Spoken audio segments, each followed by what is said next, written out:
এবার আমেরিকাতে ব্যাক করে প্রথমবারের মতো বাঙালি আউটফিটে বাইরে যাচ্ছি। আর দেখেন মাশাআল্লাহ আজকে বাইরের ওয়েদারটা অনেক সুন্দর। আসসালামু আলাইকুম, কি অবস্থা, সবাই কেমন আছেন? আলহামদুলিল্লাহ আমি তো অনেক ভালো আছি। তাই আজকে ঝটপট করে রেডি হয়ে বের হয়ে গেছি একটা আন্টির বাসায় যাব বলে।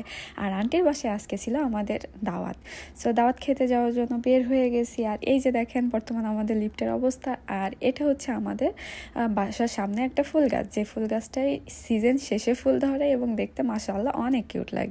আর এই যে দেখেন ফাইনালি আমার আউটফিটটা। আর এই আউটফিটটা আজকে একটা স্প্যানিশ বেটি অনেক পছন্দ করেছে। ওর সঙ্গে আমার রাস্তায় প্রত্যেক দিনই দেখা হয় প্রায়। আর আজকে দেখা হওয়ার পরে বলছিল তোকে অনেক ভালো লাগছে তোর এই আউটফিটটার জন্য। তো আমি বললাম যে এটা আমাদের বাংলাদেশি ড্রেস, আর এই ধরনের ড্রেসই আমাদের বাংলাদেশি মানুষেরা পরে। তো বললো হ আমি জানি এবং আমার খুব ভালো লাগে।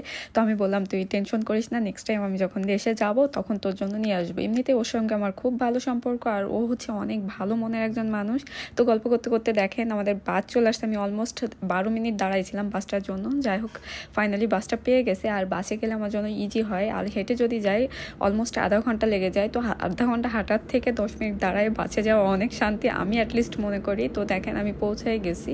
এখন একটু 2 মিনিট 3 মিনিট হাঁটলেই ওনাদের বাসায় পৌঁছে যাব ইনশাল্লাহ। তো আজকে আমার এই আউটফিটটা আপনাদের কার কাছে কেমন লেগেছে অবশ্যই কমেন্ট করে জানাবেন। আমার তো মাশাআল্লাহ অনেক ভালো লাগে ইউএস এর বুকেতে বসেও বাংলাদেশি ড্রেস আপে। তো এই যে দেখেন কথা বলতে বলতে বাসায় চলে আসছি। ওনাদের বাসাতে এখন ঢুকবো, ঢুকে অনেক আড্ডা দিব, গল্প করবো। আর আন্টি আমাকে অনেক আদর করে। আর এই যে দেখেন বড় আমার চুলের অবস্থা, আমি বাইরে গেলে যেন চুল নিয়ে পুরো পাগল হয়ে যায়। তো হচ্ছে কোনোভাবে কন্ট্রোল করতে পারি না, আমি যে কি করবো আমি নিজেও জানি না। তো কথা বলতে বলতে আন্টি আমার সামনে খাবারগুলো নিয়ে আসছিল। আর এই যে দেখেন সম্ভবত এটাকে বাসন্তী পোলাও বলে, আর অনেক রকমের তরকারি করেছে যেটা আমার খুব মজা লাগে আন্টির হাতের। আর বেগুন ভর্তা, যে কোনো ভর্তা আন্টি অনেক অনেক সুন্দর করে, যার কারণে আমি গেলে, যেহেতু আমি অনেক পছন্দ করি, সো আমি গেলে আন্টি আমার জন্য করে, বলে যে তুমি পছন্দ করো তাই তোমার জন্য একটা না একটা ভর্তা আমার করাই লাগে।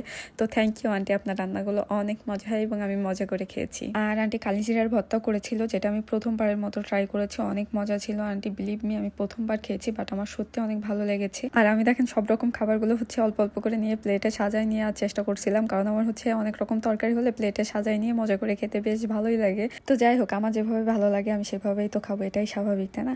আর এই আমার প্লেটে সব খাবারগুলোর মধ্যে আপনাদের কার কোন খাবারটা অনেক বেশি পছন্দের অবশ্যই কমেন্ট করে জানাবেন। আর আজকে আমি যে এরিয়ায় দাওয়াত খেতে আসছি সেই এরিয়ায় হচ্ছে আমার মারা আগে থাকতেন। এই এরিয়ায় অনেক অনেক বেশি বাঙালি থাকে, আমার ফ্যামিলিও আগে থাকতো, যেহেতু আমার ফ্যামিলির সদস্য সংখ্যা এখন মাশাআল্লাহ অনেক বেশি। সো ওখানকার বাসাতে আমাদের হয় না, তাই একটা বড় বাসা নিয়ে অন্য সাইডে একটু সরে গেছে। তো এখানে খুব কম যাওয়া হয়, তবে গেলে হচ্ছে অনেক নিজেদের এলাকার মানুষ দেখা যায়, তো খুব ভালো লাগে সেই বিষয়গুলো। আসলে দূর প্রবাসে বসে বাঙালি মানুষ দেখতে পাওয়ার শান্তি অন্যরকম। যারা আমরা প্রবাসে আছি তারাই জানি যে বাঙালি কমিউনিটির মধ্যে থাকা শান্তি কেমন।